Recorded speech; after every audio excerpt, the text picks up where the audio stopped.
Hey guys, so today I'm going to show you how to do some guidelines for this baby.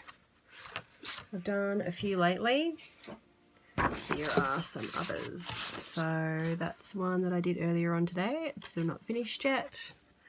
And here's one I started doing on my Facebook Live earlier on today. So if you want to see me drawing that, head over to my jessyd.designs Facebook page. So what I'll do is just show you the process. I use black cardstock and a stencil from Happy Dotting Company. It's just easier to use a stencil because you've got all the lines done for you. You don't have to bother with a ruler. So you just put it in the middle. Doesn't have to be perfect.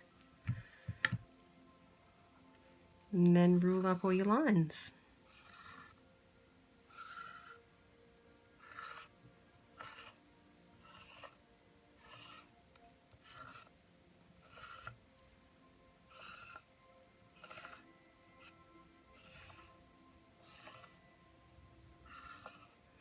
I'm using a white charcoal pencil as well,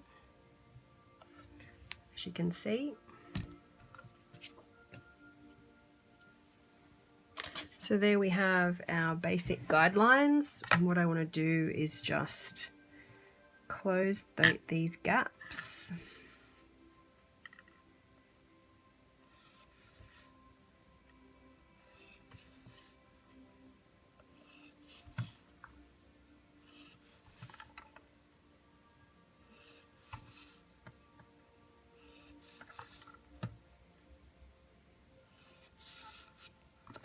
Okay, now I use my protractor, or as some people call it, a compass. I've always called it a protractor, but I think I could be wrong there. I think it's actually called a compass. And we just center that. So, I mean, I'm not really measuring how big I want my circles to be. I really just, you know, go with it and kind of see what I like the look of. So with my first couple, I'll just do, you know, small circles. I actually have my paper on a Lazy Susan as well. It makes it so much easier. I use Lazy Susans a lot in my art. And I also make my own small Lazy Susans as well. For any of you that do dotting, where are they? I'll show you one. So this is a small Lazy Susan. It's perfect for dot art. As you can see, it's got the little rubber things on the bottom for grip and these little grip mats too. So I made this and I sell these in my Etsy shop. So if you're interested in checking them out, make sure you jump across and have a look. So as you can see, I've just got two small circles in the middle there. Now I'm going to do a slightly bigger one.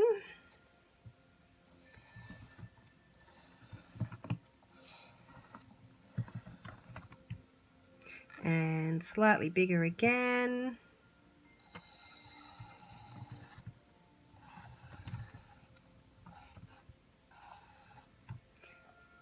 And one more.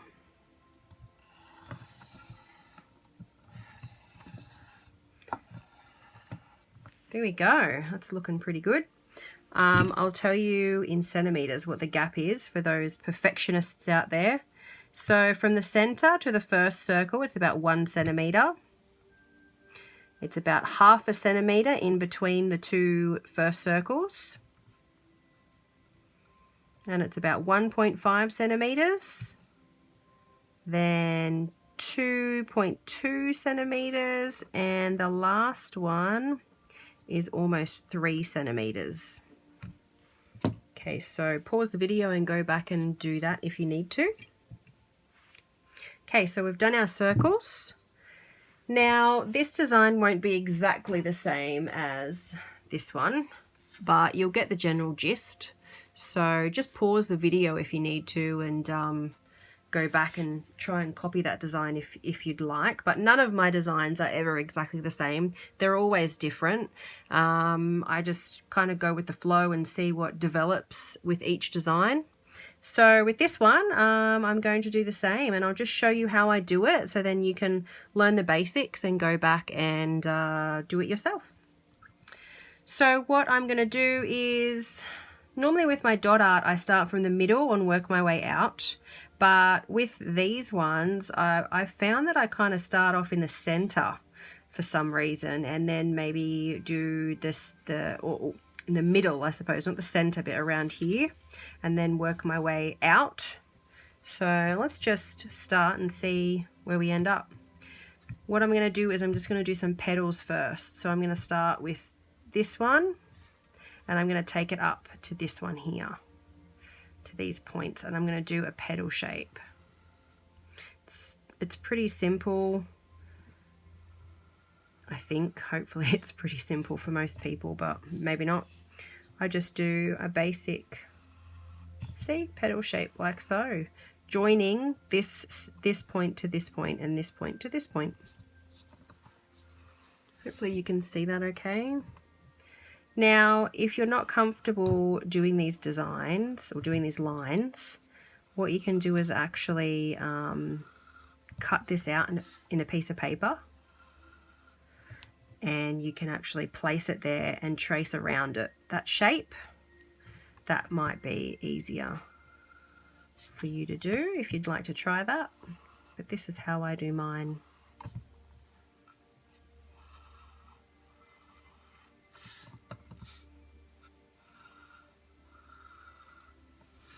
See, pretty easy.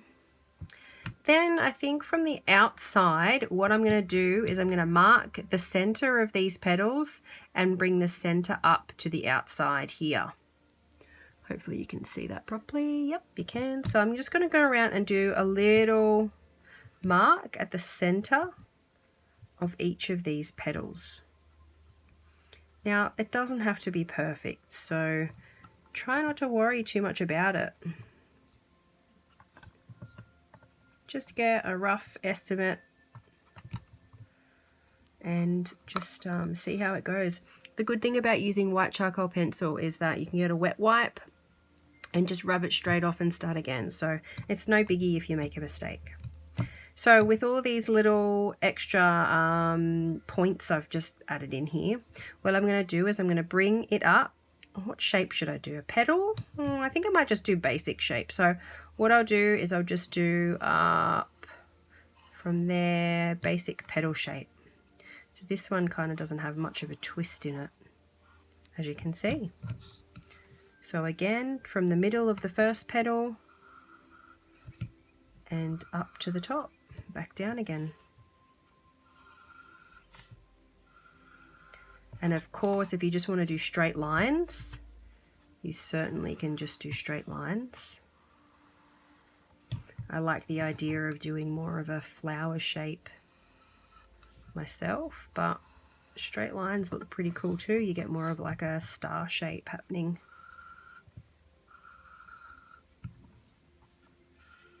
And you don't need to push hard as well using these charcoal pencils, because what I do once I'm finished my design is actually rub the design out, so you can just see the guidelines very faintly, and then I draw or paint over top of them, because the actual chalk stops the paint from sticking, and yeah, it's just kind of annoying. So I rub it out first and then actually apply the paint or pens on top. Right, so what should we do next? I think I'll do some more petals in here.